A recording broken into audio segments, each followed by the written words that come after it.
चार्मोशी गडचिरोली राष्ट्रीय महामार्गावर एक भीषण अपघात झालाय। या दुर्घटनेमध्ये 5 जणांचा जागीच मृत्यू झालाय। गडचिरोलीहून कोणसरी इथे जाणारी ट्रॅव्हल आणि आष्टीकडून गडचिरोलीकडे जाणारी स्कॉर्पिओ यांच्यात समोरासमोर धडक झाली। या भीषण अपघातात 5 जणांचा मृत्यू झालाय।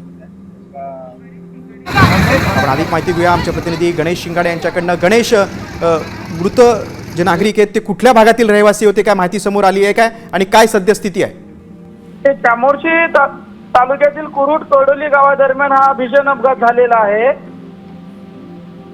आणि याच्यामध्ये आकडा पुन्हा वाढण्याची शक्यता आहे। स्कॉर्पिओ ही लग्नाची वरात घेऊन जात होती। 3 वाजता लग्न सोहळा आटपून भाडबिडी मोकासा येथे जात होती। त्या दरम्यान वाटेतच स्कॉर्पिओचं नियंत्रण सुटल्याने सदर ट्रॅव्हल्सला जाऊन जोरदार धडक दिल्यामुळे जागेत 3 जणांचा मृत्यू झाला। बाकी 2 जण वाटेमध्ये जाताना त्यांचा मृत्यू झाला। पुन्हा मृत्यूची संख्या वाढण्याची शक्यता आहे।